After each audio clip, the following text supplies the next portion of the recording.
আমার সাথে সবাই বলেন বলেন সুদ আমাদের চোখে বাড়ে, আল্লাহর কাছে কমে। যাকাত আমাদের চোখে কমে, আল্লাহর কাছে বাড়ে। আল্লাহর কথাই চূড়ান্ত সত্য কথা। এক অংশ আমি বলবো, বাকি অংশটা আপনারা বলবেন। বলেন তো, সুদ আমাদের চোখে বাড়ে, আল্লাহর কাছে। যাকাত আমাদের চোখে, আল্লাহর কাছে। আল্লাহর কথাই চূড়ান্ত। মাশাআল্লাহ। এইভাবে যারা সুদ খায় তাদেরকে সুন্দরভাবে হাতে পায়ে ধরে হলে বুঝাইবেন যে ভাই দেখো, সুদে তুমি দেখতেছো টাকা বাড়তেছে, বাস্তবতা হলো কমে। যাকাতে তোমার মনে হবে কমে, তো রব বলতেছে বাড়ে। রবের কথাই সত্য, আমার আর তোমারটা মিথ্যা। আল্লাহ তাআলা আমাদেরকে বুঝার তৌফিক দান করুন। সুদের ভয়াবহতা, এক নম্বর ভয়াবহতা, সুদ হারাম এটা জানার পরেও যারা সুদের কারবার ছাড়বে না, তারা কেমন যেন আল্লাহ আর আল্লাহর নবীর পক্ষ থেকে যুদ্ধের ঘোষণা নিয়ে নিচ্ছে। সূরা বাকারার 279 নম্বর আয়াতে আল্লাহ বলেন, فَإِن لَّمْ تَفْعَلُوا فَأْذَنُوا بِحَرْبٍ مِّنَ اللَّهِ وَرَسُولِهِ। আল্লাহ তাআলা বলেন, সুদ হারাম, তুমি তোমার অস্ত্রটা নাও, আমি আল্লাহর সাথে লড়াই করার জন্য। নাউজুবিল্লাহ। সুদখোরকে বলা হবে তুমি তোমার অস্ত্রটা নাও আমার সাথে লড়াই করার জন্য। কিয়ামতের মাঠে সুদখোরকে বলা হবে তুমি তোমার অস্ত্রটা নাও আমার সাথে লড়াই করার জন্য। আল্লাহ হেফাজত করেন। দুই নম্বর ভয়াবহতা, যারা সুদ খায় তারা কিয়ামতের ময়দানে কবর থেকে এমন অবস্থায় উঠবে, দেখলে মনে হবে শয়তান তাদেরকে স্পর্শ করে পাগল বানায় দিচ্ছে। সূরা বাকারার 275 নম্বর আয়াতে আল্লাহ বলেন, আল্লাযীনা ইয়াকুলুনা রিবা লা ইয়াকুমুনা ইল্লা কামা ইয়াকুমুল্লাযী ইয়াতাখাব্বাতুহুশ শাইতানু মিনাল মাস। আল্লাহ তাআলা বলেন, যারা সুদ খায় তারা কিয়ামতের ময়দানে কবর থেকে এমন অবস্থায় উঠবে, দেখলে মনে হবে তারা পাগল। যালিকা বিআন্নাহুম ক্বালু ইন্নামাল বাইউ মিসলুর রিবা। এটাই কারণে তারা দুনিয়ার মধ্যে বলতো ব্যবসা সুদের মতো। বলেন নাউজুবিল্লাহ। ব্যবসার লাভ যেহেতু হালাল, সুদের লাভও হালাল বলতে চায় একদল। বলেন নাউজুবিল্লাহ। ব্যবসায়ী মাথার ঘাম পায়ে ফেলে ব্যবসা করে। কাপড় ব্যবসায়ী মাসে ব্যবসা করে, মাস শেষে হিসাব টানে লাভ কি পরিমাণ হবে, টেনশন। মুরগির ফার্ম যার আছে এই ব্যক্তির কত টেনশন, একটা মুরগি মরে গেলে বেচারার কত টেনশন। আধার ইত্যাদি খাওয়ানোর পর এই বেচারার টেনশন, আমার মাস শেষে কত টাকা লাভ থাকবে, টেনশন। মাছের ঘের যাদের আছে এই ব্যক্তির সারা মাস টেনশন থাকে, কত আধার খাওয়াইলাম। 5 মাস 6 মাস লালন পালন করে মাছগুলা বড় বানায়, এই লোকটা কত কষ্ট করে মাছগুলা পালে।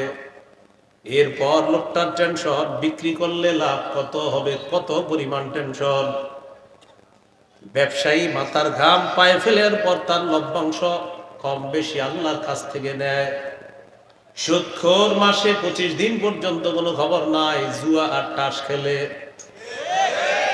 25 দিন পর ফোন দেয়, ফোন দিয়ে বলে মনে আসেনি টাকার কথা, একদিন বাড়লে টাকাও বাড়বে। দুই লাভের মধ্যে বোঝা যায়, একটা লাভ হলো মাথার ঘাম পায়ে ফেলা লাভ, আরেকটা হলো অন্যের রক্ত চোষা লাভ। সুদখোর মানুষের রক্ত চোষে, ব্যবসায়ী নিজের ঘাম পায়ে ফেলে ব্যবসায় লাভ করে। আল্লাহ বলেন, এই কথা যারা দুনিয়াতে বলবে যে ব্যবসার সুদ একরকম, কিয়ামতের ময়দানে তারা উঠবে এমন অবস্থায় দেখলে মনে হবে পাগল। এই জাতীয় সুদখোরদের থেকে আল্লাহ আমাদেরকে হেফাজত করুন। গজব নাম্বার 3, আমার দিকে তাকাইলে বুঝবেন। দেখেন, এই যে গলায় এইভাবে চাপ দিয়ে কেউ যদি কাউকে মেরে ফেলতে চায়, শ্বাসরোধ করে হত্যা করতে চায়, হত্যা করার সময় তার যেমন কষ্ট হবে, কিয়ামতের ময়দানে সুদখোর যখন উঠবে দেখলে মনে হবে তাকে কে যেন শ্বাসরোধ করে হত্যা করতে চাইতেছে, ওই অবস্থায় সে কিয়ামতের মাঠে উঠবে। উমদাতুত তাফসীর 1 নম্বর খণ্ড 330 নম্বর পৃষ্ঠা। আন আব্দুল্লাহ ইবনে আব্বাস রাদিয়াল্লাহু তাআলা আনহুমা আকিলুর রিবা ইউবাসু ইয়াউমাল কিয়ামাতি মাজনুনান ইউখনা। কিয়ামতের ময়দানে সুদখোরকে এমন অবস্থায় উঠানো হবে দেখলে মনে হবে পাগল, আর মনে হবে কে যেন তার গলা ধরে করতে চায়। নাউযুবিল্লাহ। 4 নাম্বার, যারা সুদ খায় তারা তাদের জন্য আল্লাহর পক্ষ থেকে বরাদ্দকৃত হালাল রিজিক থেকে বঞ্চিত হয়। বুঝেন নাই? আবার বলছি, আমার আপনার জন্য আল্লাহর পক্ষ থেকে রিজিক, হালাল রিজিক বরাদ্দ আছে। যারা সুদ খায় তাদের ওই হালাল রিজিক আল্লাহ ছিনায় নেয়।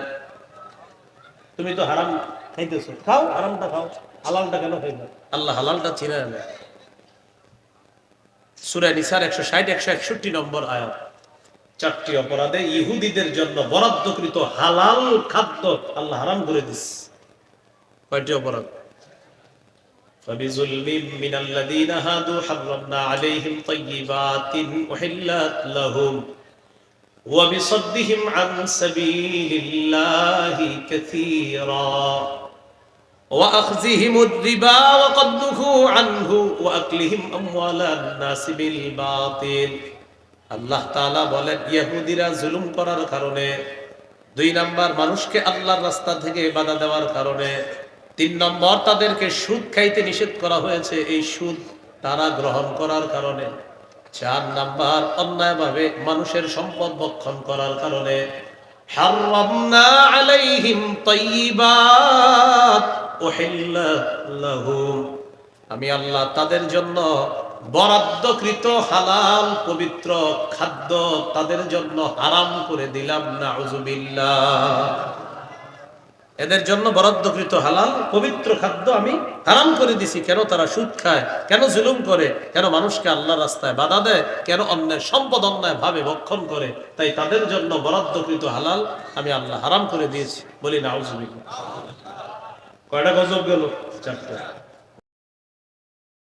আসসালামু আলাইকুম ওয়া রাহমাতুল্লাহি ওয়া বারাকাতুহু। আলহামদুলিল্লাহ